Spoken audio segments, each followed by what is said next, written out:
ورحمة الله. أشهد أن لا إله إلا الله وحده لا شريك له وأشهد أن محمدا عبده ورسوله. أما بعد فأعوذ بالله من الشيطان الرجيم. بسم الله الرحمن الرحيم. الحمد لله رب العالمين الرحمن الرحيم مالك يوم الدين. إياك نعبد وإياك نستعين. اهدنا الصراط المستقيم صراط الذين أنعمت عليهم غير المغضوب عليهم ولا الضالين. Sa biyaya ng Allah, muli kayong nagkaroon ng pagkakataon na lumahok at makibahagi sa pambansang ijtima ng Majlis Khuddamul Ahmadiyya. Isang ijtima na nakatuon sa mga batang lalaki Ahmadi at mga kalalakihan, mga khuddam at atfal. Yakapin ang mga halaga nito at magsikap na tuparin ang mga layunin nito. Ang jamaah, ang komunidad na iyon ay umuunlad at sumusulong. Kaya noong 1938, nang itinatag ni Hazrat Khalifatul Masih II ang Majlis Khuddamul Ahmadiyya, ginawa niya ito sa hangaring lahat ng kabataang Ahmadi at mga batang lalaki ay magtagumpay sa patuloy na pagsunod sa kanilang pananampalataya. Pagbutihin ang kanilang pamantayan ng moralidad, itaas ang kanilang pagsamba sa Allah at palakasin ang kanilang kaugnayan sa Kanya. Sa esensya, ang Khuddamul Ahmadiyya ay tinatag bilang isang paraan upang sama-samang mamuhay ang mga kabataang Ahmadi ayon sa mga turo ng Islam. Ito ay tinatag upang linangin sa ating kabataan ang spirit ng paglilingkod, pagkhidmat at pagsasakripisyo para sa kanilang pananampalataya. Higit pa rito, itinatag ang Majlis Khuddamul Ahmadiyya hindi lamang upang matiyak na natutupad ng mga kabataang Ahmadi ang kanilang mga layuning panrelihiyon, kundi upang matiyak na ang kanilang mga anak at mga susunod na henerasyon ng mga Ahmadi ay mananatiling tapat sa kanilang pananampalataya. Higit pa rito, itinatag ito upang may pagningas ng mga kabataang Ahmadi ang isang spirit at moral na pagbabago sa mundo sa pamamagitan ng paggabay sa ibang tao patungo sa Allah Ta'ala at paghimok sa kanila na may sama ang pinakamataas na moral. Kaya't maging malinaw na hindi itinatag ni Hazrat Muslim Maud radhiyallahu anhu ang Majlis Khuddamul Ahmadiyya bilang isang plataporma lamang para sa mga kabataang Ahmadi na magtipon-tipon. Sa halip, itinakda niya ang mga dakilang layunin para sa mga khuddam, kaya't mag-atubiling gumawa ng lahat ng makakaya upang matupad ang mga ito. Tandaan ng Majlis Khuddamul Ahmadiyya ay walang pagkakatulad sa mga makamundong grupo na nakatuon sa pansariling kapakinabangan at sa pagtutok sa makitid na interes at karapatan ng sarili. Sa kabaligtaran, kung saan tayo ay dapat magsikap na palakasin ang ating relasyon sa Allah at tuparin ang mga karapatan ng Kanya mga nilalang, kailangan din nating sa pamamagitan ng pagmamahal at katuwiran anyayahan ang iba patungo sa Diyos at sa pagtupad sa mga karapatan ng Kanyang mga nilalang. Sa ganitong paraan lamang tayo kikilos ayon sa mapalad na salita ng banal na propeta sallallahu alaihi wasallam. Kung ano yung kagustuhan mo sa iyong sarili, ganun din yung pagtrato mo sa iba. Kaya't bilang khadim at tifl, mga khuddam at atfal, huwag maliitin ang kahalagaan ng inyong misyon. Malawak at malalim ang inyong mga layunin at ambisyon. Kaya't yakapin ng mga ito ng may pagmamalaki at determinasyon.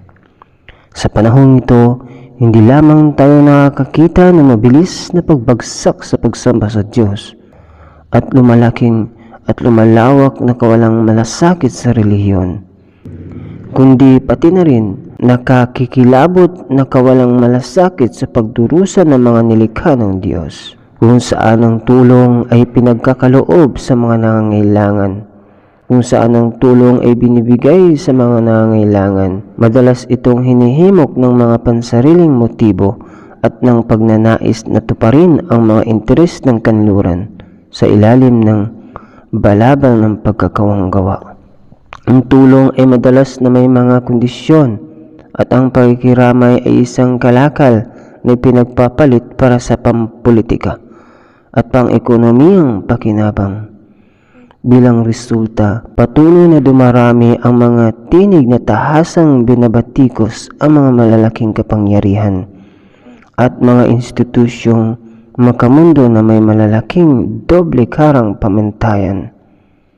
Sa kabaligtaran ng mga umiiral na uso ng materialismo, pagpapaimbabaw at pagiging makasarili, tayo bilang mga Ahmadi Muslim ay dapat tumindig bilang mga ilaw ng katapatan, hindi matinag na pananampalataya at walang pag-iimbot na paglilingkod sa buong sangkatauhan, na malaya mula sa lahat ng uri ng diskriminasyon at pansariling interes.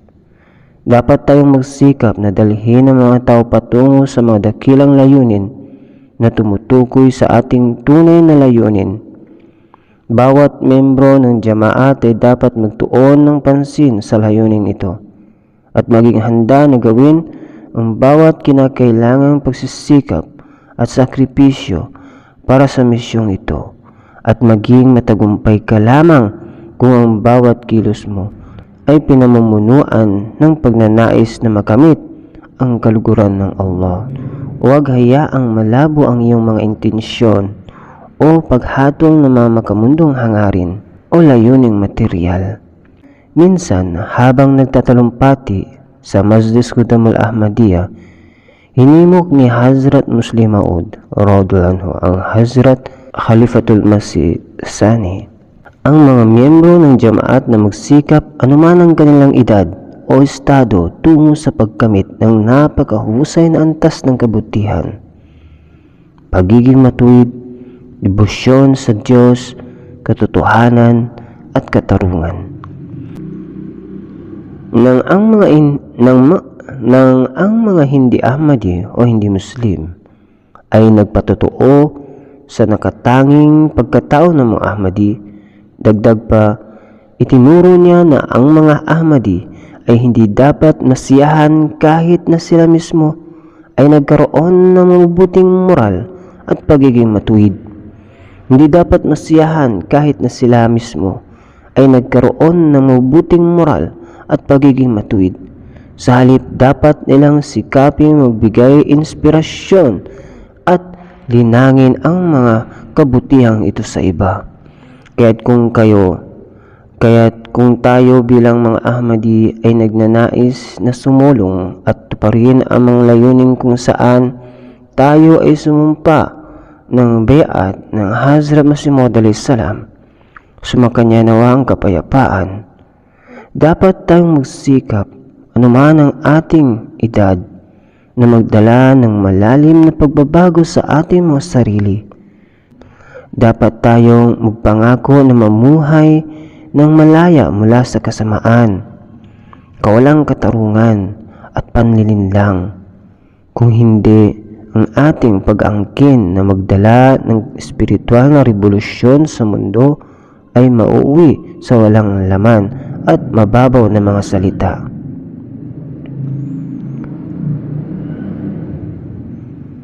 Sa mga tuntunin ng ating sariling pagpapabuti, Dapat tayong magsimula mula sa ating mga tahanan sa pamamagitan ng pagtupad sa mga karapatan ng ating mga magulang, asawa, anak, kapatid na lalaki, kapatid na babae at kamag-anak.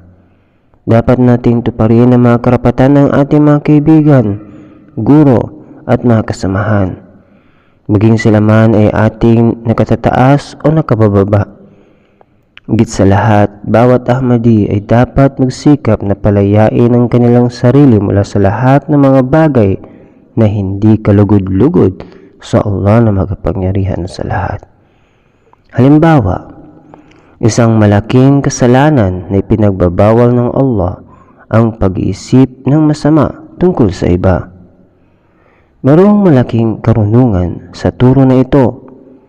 Ang mga kahinatnan ng masamang pag-iisip, ang iba ay maaaring malayo ang mararating. Sa katunayan, ang pagkakaroon ng sama ng loob o pagpaparatang sa iba ay isang tiyak na paraan upang mapag-alab ang pagkakabahabahagi at kaguluhan sa mga tahanan, sa mga social circle o sa mas malawak na lipunan, at sa pagitan ng mga bansa. Kaya't ipinapaalala ko sa mga mas batang hudam o sa mga mas matandang atfal na kasalukuyang naghahanap ng kanilang landas sa buhay na iwasan ang pagbuo ng negatibong opinyon tungkol sa iba nang walang dahilan. Sa halip, panatilihin ang isang positibong pananaw at isipin ang mabuti tungkol sa mga tao maliban kung may malinaw at nakakakumbinsing ebidensya na lumilitaw sa kabaligtaran. Dagdag pa, laging tandaan na ang pangunahing kasamaan ng lahat ay kasinungalingan. Ang kasinungalingan ay isang lason na sumisipsip sa mga puso ng sangkatauhan at nagpapahiwalay ng mga ugnayan ng tiwala at pagkakaisa sa lipunan. At sa mundo ngayon, ang kasinungalingan ay naging karaniwan na kung minsan ay hindi matukoy ng isang tao kung ano ang totoo at ano ang mali. Nakalulungkot dahil sa masamang epekto ng lipunan, kahit na ang ilang kabataang Ahmadi at mga bata ay nasasangkot na sa kasinungalingan, maaaring iniisip nila na ang panlilinlang ay isang biro lamang. Ngunit itinuturing ng Allah na ang anumang biro na naglalaman ng kasinungalingan ay mali at makasalanan. Sa isang sosyal na antas, isang patuloy na lumalaking problema ang pagkalat ng kasinungalingan. Sa social media, sa katunayan, hindi pinalalaki na sabihin na nabubuhay tayo sa isang panahon ng laganap na maling impormasyon. Ang mga tao ay nagbabahagi o nagpapasa ng mga mensahe ng sadya o hindi sinasadya, kahit na hindi tiyak kung ang ipinahayag o nilalarawan ay totoo. Ang mga kahinatnan ng ganitong panlilinlang ay higit pa sa pag-unawa ng karamihan sa mga kabataan. Ang mga kasinungalingan at maling propaganda ay kumakalat sa buong mga bayan, lungsod at mga bansa sa isang kisap mata na nagpapaalab ng tensyon at hidwaan sa pagitan ng mga komunidad. Ang mga plataporma ng social media na ipinagmamalaking naidadala ng mga tao sa isa't isa ay aktwal na naghihiwalay sa kanila. Halimbawa, ilang mga linggo lamang ang nakalipas, nagkaroon ng kaguluhan sa iba't ibang lungsod ng UK matapos kumalat ang mga post sa social media na inakusahan ng may kagagawan ng karumal-dumal na pagpatay sa mga inosenteng bata sa Southford na isang Muslim na imigrante. Ito ay isang ganap na imbento, subalit ito'y kumalat na parang apoy sa social media at nagresulta sa pag-target ng masamang balak sa mga emigrante, lalo na sa mga Muslim. Kapag hinamon ukol sa pagkalat ng maling impormasyon, Kadalasan ang mga kasangkot ay tumatangging akuhin ang anumang pananagutan para sa kanilang mga aksyon. Kaya't sa panahon ng kasinungalingan, tungkulin ng mga kabataang Ahmadi na maging mga tagapag-ingat ng katotohanan. Bawat khadim ay dapat laging magpahinga at magnilay bago magkomento o magbahagi ng anumang mensahe.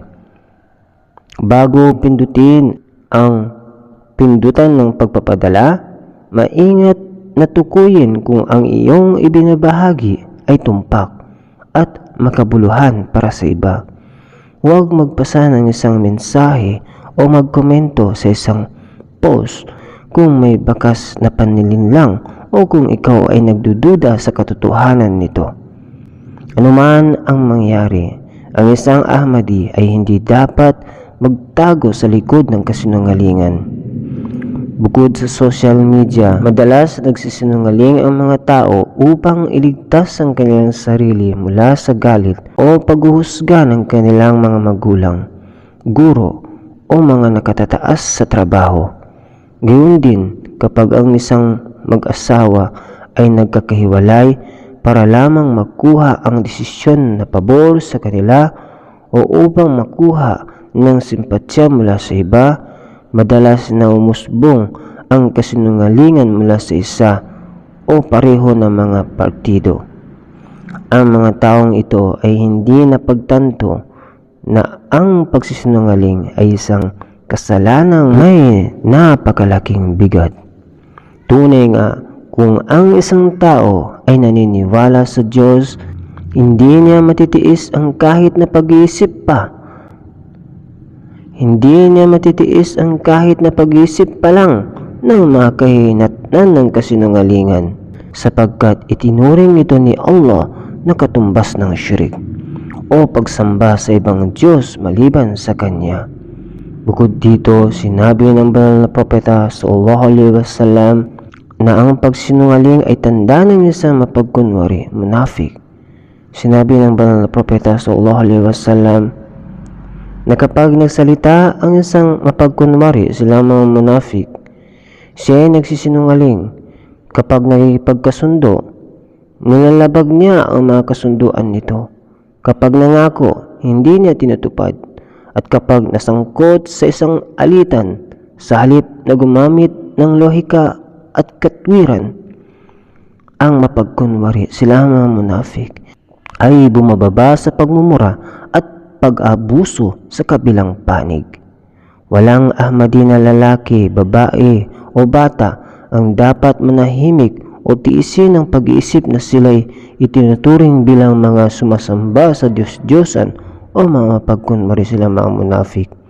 Gaya ng sinabi ko, hindi dapat magkaroon ng bakas na panlilinlang sa ating mga salita o gawa.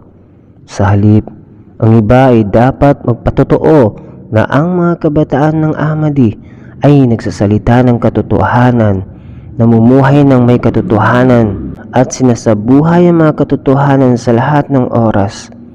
Dapat may ganap na tiwala ang mga tao na kung magipagkasundo sila sa isang Ahmadi, tuparin nila ang mga kondisyon ng kanilang kasunduan ng may integridad kahit na magdulot ito ng pagkalugi.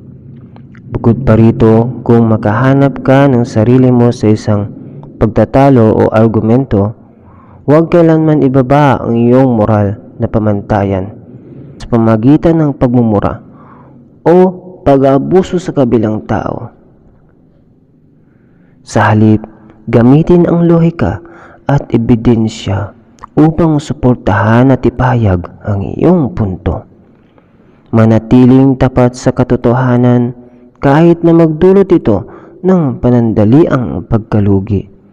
Laging tandaan na ang panlilinlang o pagsasabuatan ay hindi magdadala ng anumang mabuti o magiging paraan ng benepisyo sa atin.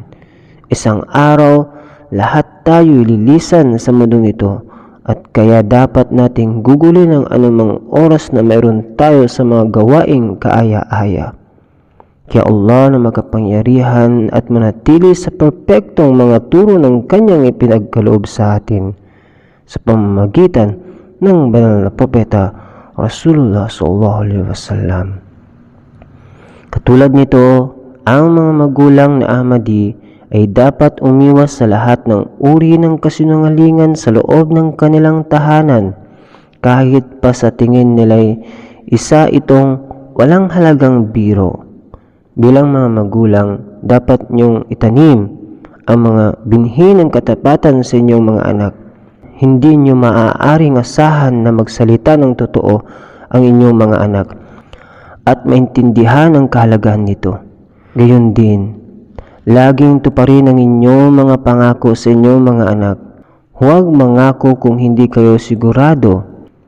Sa kanyang mga sulat at iba't ibang diskurso, ang Hazrat Masih Maud salam ay paulit-ulit na kinundena ang kasinungalingan sa pinakamahigpit na paraan. Sa isang pagkakataon, sinabi ng Hazrat Masih Maud salam na sa katunayan, hanggat hindi tinatalikuran ng isang tao ang kasinungalingan, hindi siya maaaring maging dalisay. Ang mga walang halagang tao sa mundo ay naniniwala na hindi sila mabubuhay ng walang kasinungalingan. Gayunpaman, ito ay isang kasuklam-suklam na paniniwala. Dito, kinundina at lubos na itinakwil ng Hazrat Masih Maud salam ang paniniwala na kailangan ng tao na makisangkot sa kasinungalingan upang magtagumpay. Dagdag pa ng Hazrat Masih Maud salam, kung hindi ka makakasurvive sa katotohanan, tiyak na hindi rin kayang suportahan ng kasinungalingan ang isang tao. Lubos na nakalulungkot na ang mga kahabag-habag na taong ito ay hindi nagbibigay ng sapat na halaga kay Allah. Sinabi niya, hindi nila alam na kung wala ang biyaya at awa ng Diyos na makapangyarihan sa lahat, hindi makakaligtas ang isang tao. Upang maging kanilang Diyos at paraan ng paglutas ng kanilang mga problema. Ito ang eksaktong dahilan kung bakit ikinabit ng Allah Ta'ala ang kasinungalingan sa pagsamba sa Diyos-Diyosan sa banal na Quran. Ang kasinungalingan ay katumbas ng pagsyirik sa Allah Ta'ala. Tiyak na dapat ninyong malaman na hindi tayo makakahakbang ng kahit isang hakbang o makakahinga ng kahit isang hininga nang wala ang biyaya ng Diyos. Sinabi ng Hazrat Masih Maud salam na ang bawat hininga natin ay dahil lamang sa biyaya ng Allah Ta'ala at na ang pagsasabwatan at paglilinlang o kasinungalingan ng isang tao ay hindi kailanman magdudulot ng tagumpay. Sa pamamagitan ng paglayo sa katotohanan, ang lahat ng mga kamtan natin ay ang paglayo mula sa proteksyon at awa ng Diyos na makapangyarihan. Sa kabaligtaran, kung aalisin natin ang kasinungalingan sa lipunan, ang mga sigalot, alitan, at mga hinaing na nagbabanta sa kapayapaan at kasaganaan ng mundo ay mawawalan ng dahilan upang magpatuloy. Kung ang katotohanan at katarungan ay pinahalagahan ng higit sa lahat, ang takot sa pagharap sa mga bunga ng kanilang mga kilos ay pipigil sa mga bansa sa pagsasagawa ng digmaan, kasamaan at kawalang katarungan. Sa individual na antas, ang mga tao ay likas na magsusumikap na palayain ang kanilang sarili mula sa mga bisyo dahil sa takot na malantad at masira ang kanilang reputasyon. Ito ang dahilan kung bakit tinuro ng banal na propeta sallallahu alaihi wasallam sa isang kasamahan, sahabat, na kung tunay niyang nais na alisin ang kanyang mga bisyo, dapat siyang mangako na hindi na muling magsisinungaling. Bilang resulta, kung itatanim natin ang katapatan sa ating sarili, sa atin ay lilitaw ang ibang mga kabutihan at iba pang mga kabutihan at katangian na automatikong bubuo sa atin at magiging bahagi ng ating pang-araw-araw na buhay. Sa makatuwid, inuulit ko na lahat ng miyembro ng jamaat, lalo na ang mga khuddam at atfal, ay dapat sama-samang mangako na aalisin ang lahat ng bakas ng hindi pagkamatapat sa kanilang buhay. Tunay na ang mga kabataan at mga bata ng Ahmadiyya ay dapat bilang individual at sama-sama berjamaah magsimula ng kampanya at kilusan upang ipaglaban ang katapatan at integridad, talikdan ng kasinungalingan at yakapin ng katotohanan. Naway masaksihan ng lahat ng tao na ang mga kabataan ng Ahmadi ay hindi kailanman nagsasalita ng kasinungalingan. Ngayon, bago ako magtapos, nais ko ring ipaalala sa inyo ang kahalagahan ng pagsunod sa khilafat.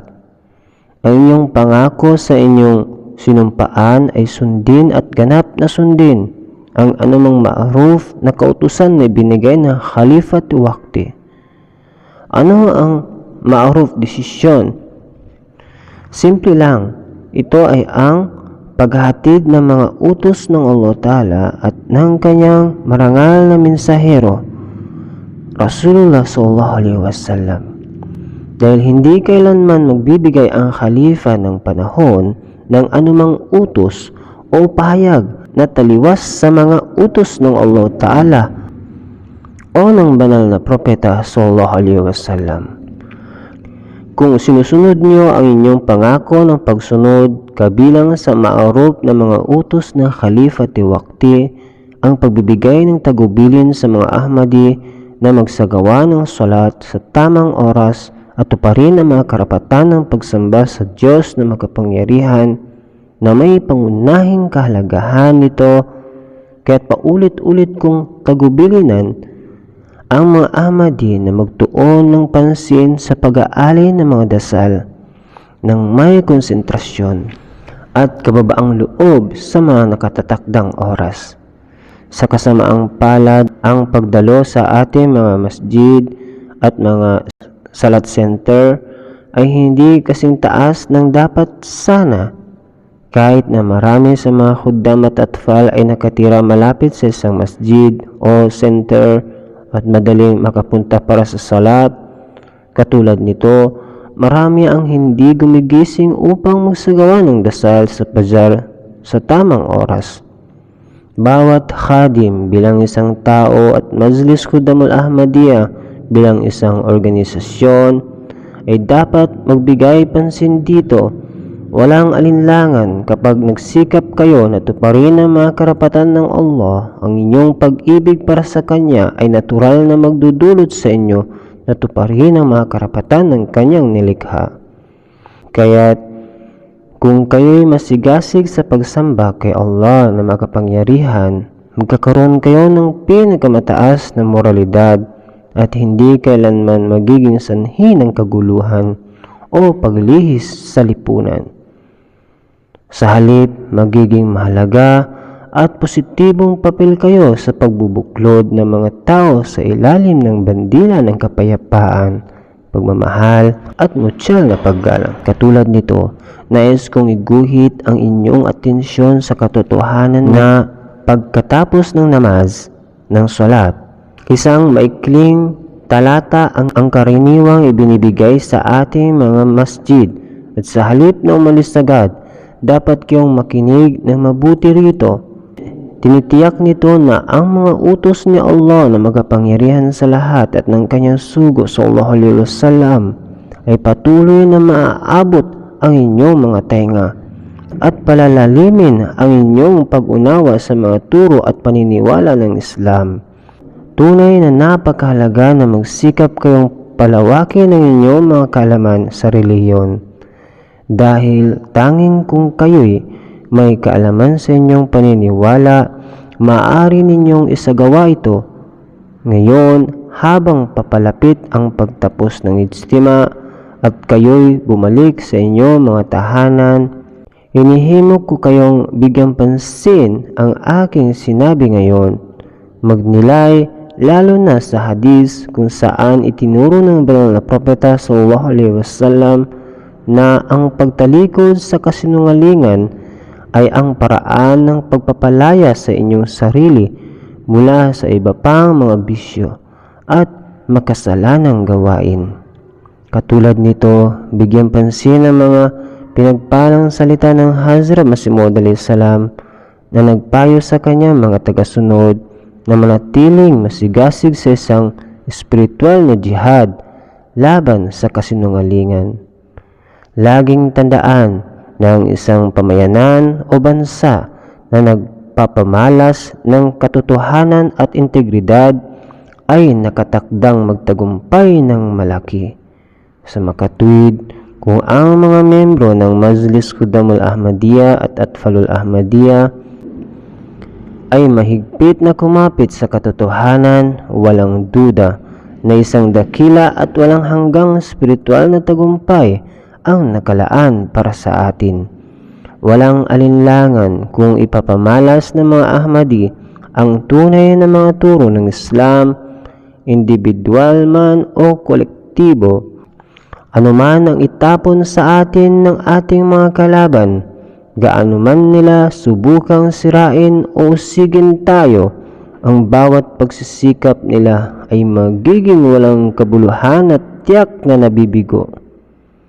Hindi nila kailanman magawang saktan tayo sapagkat sama-sama nating itaas ang isang kalasag ng katotohanan na hindi kailanman maaaring mabutas.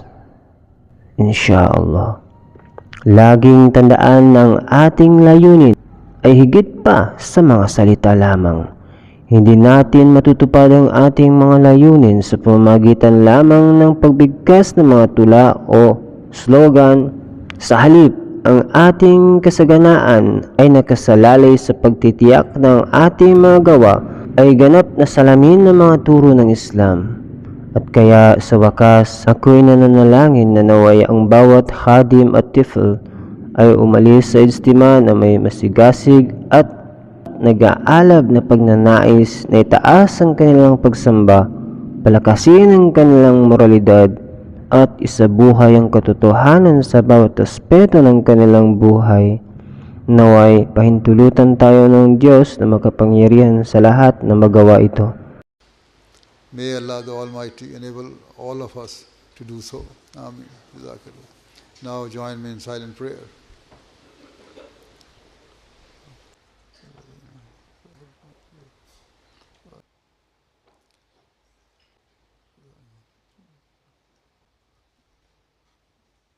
Amen.